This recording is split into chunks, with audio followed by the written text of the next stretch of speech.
تو جب 2000 میں نے مدرسے شروع کیے تو مجھے یہ زکوٰۃ مانگنا بہت تکلیف دیتا تھا، لیکن سارا ماحول ہے کہ ہم اہل مدارس زکوٰۃ پر ہی چلتے ہیں۔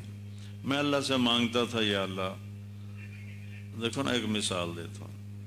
آپ کے پاس سزوکی گاڑی ہونا اور آپ کو پتہ چلے یہ پیٹرول پمپ کا تیل ٹھیک نہیں، تو آپ آگے بڑھ جاتے، حالانکہ اس میں مٹی کا تیل ڈالو یا دوسرا ڈالو وہ چلی پڑے گی۔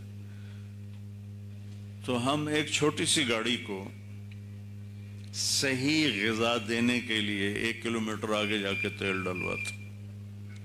اس کائنات کا افضل ترین وہ نوجوان ہے جو علم دین قرآن سیکھنے کے لیے نکلتا، وہ سب سے افضل انسان ہے۔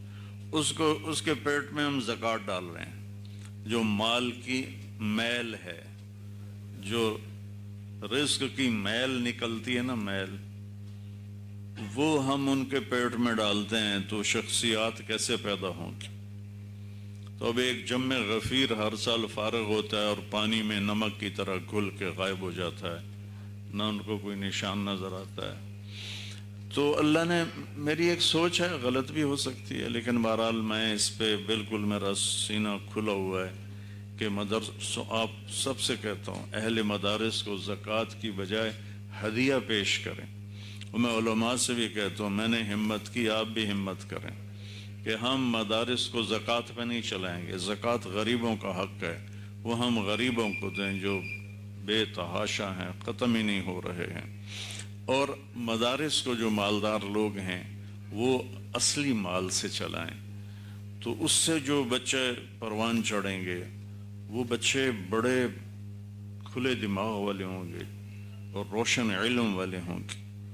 تو اس نظریے کی بنیاد پر اللہ تعالیٰ نے ہمارے دل میں ڈالا، اور اس میں چند دوستوں نے مل کر یہ کوشش کی ہے۔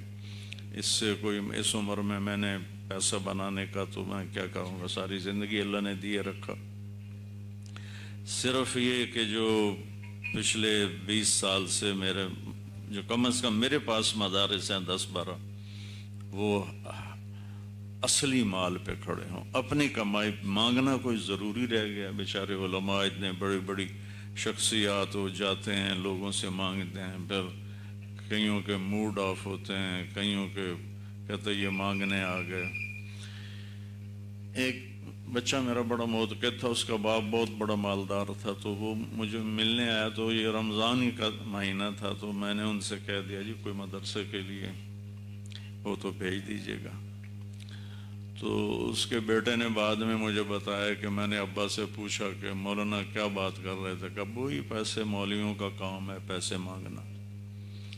تو مجھے اتنی شرمندگی ہوئی کہ میں اپنے کچن ہی بند کر دیتا، جاؤ وہی چھٹی کرو، یا تو اپنی کمائیوں پہ کھڑے ہو یا مدرسہ بند کر دو۔ تو آپ سب سے کہتا ہوں کہ زکوٰۃ غریبوں کا حق، مدارس کو چلائیں اصل مال کے ساتھ، اور اہل مدارس سے کہتا ہوں جتنے اصل مال سے چلتے ہیں اتنے طلبہ رکھیں، باقی فارغ کر دو، تو پھر وہ دوبارہ اس میں شخصیات ابھریں گی اور پیدا ہوں گی۔ حضرت امام حسن علیہ السلام مسجد میں اپنے نانا کے ساتھ تھے، تو سامنے صدقے کی کھجوروں کا ڈھیر پڑا ہوا تھا، میں ایک کھجور اٹھائی اور منہ میں ڈال لی۔ معصوم بچہ ہے، 3-4 سال عمر ہے، تو آپ کی نظر پڑی تو آپ تیزی سے جھپٹے اور انگلی ان کے منہ میں ڈالی اور کھجور باہر نکال لی کہ بیٹا ہمارے پیٹ میں اہل بیت صدقہ نہیں جا سکتا۔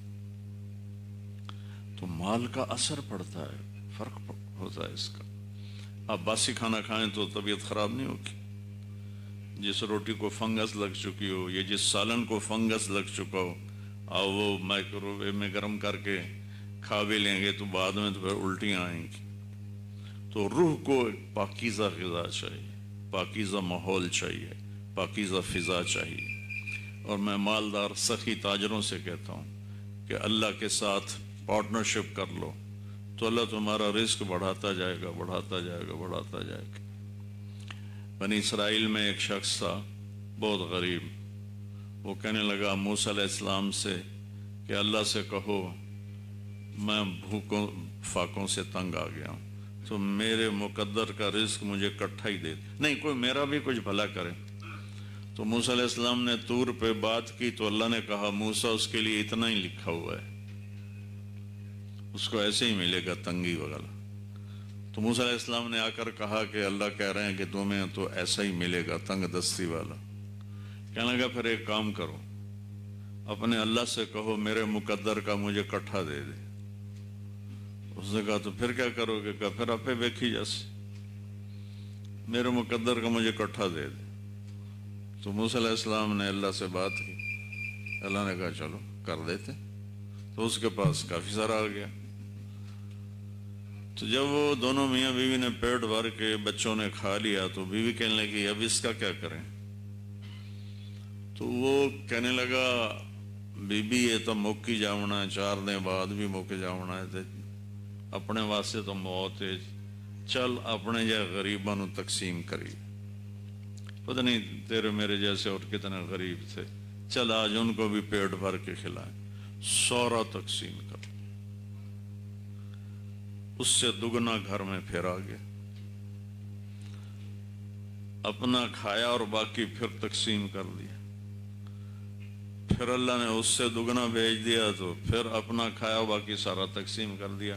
کچھ دنوں کے بعد وہاں لنگر چل پڑے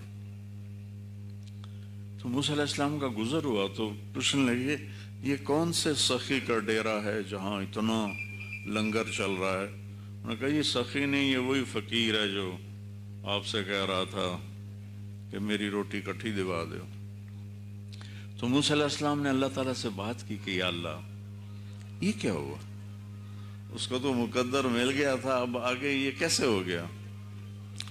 تو اللہ تعالیٰ نے فرمایا موسیٰ اصل میں بات یہ ہے کہ وہ میرے اوپر قرضہ چڑھا دیتا ہے روزانہ، اور جب وہ مجھے مقروض کرتا ہے تو مجھے قرض اتارنا پڑتا ہے، پھر میں 10 گنا کر کے اتارتا ہوں۔ تو ان سارے تاجروں سے کہتا ہوں، مالداروں سے جو باہر بھی سن رہے ہیں، کہ زکوٰۃ تو فرض ہے، وہ تو دینی ہے، وہ غریبوں کے لیے ہے، غریب رشتہ داروں کے لیے ہے، بیواؤں کے لیے، جن کی بچیاں بیٹھی ہوئی ہیں ان کی شادیوں کے لیے، جن کے گھر ٹوٹے پھوٹے ہیں ان کو بنوانے کے لیے ہیں، جو بیمار ہیں وہ علاج نہیں کروا سکتے ان کے لیے ہیں، جو مسکین ہیں، غریب ہیں، فقیر ہیں۔ مدارس کو، مساجد کو حلال اور ہدیے کے پیسے سے چلاؤ، اللہ تمہیں اور دے گا، اللہ سے پارٹنرشپ کر لو، اللہ تمہیں اور بھی دے گا۔ تو آپ سب سے دعا کی درخواست ہے کہ اللہ ہمارے اس مشن کو کامیاب کرے، کہ ہمارے سارے مدارس اللہ کرے ہمت کریں اور آہستہ آہستہ سب اس ورقے کو پھاڑ دیں کہ ہم نے زکوٰۃ نہیں مانگنی، ہمیں اصل مال دیتے ہو تو ہم پڑھائیں گے، نہیں تو کوئی ہمارے ذمہ تھوڑا ہی ہے کہ ہم 5000 لڑکوں کا مدرسہ چلائیں۔ تو یہ پہلے جو مدارس تھے شروع میں جو بنے ان کا خرچ حکومت کرتی تھی، اور علماء کے لیے بھی وظائف ہوتے تھے، ان کو باعزت رزق دیا جاتا تھا۔ جو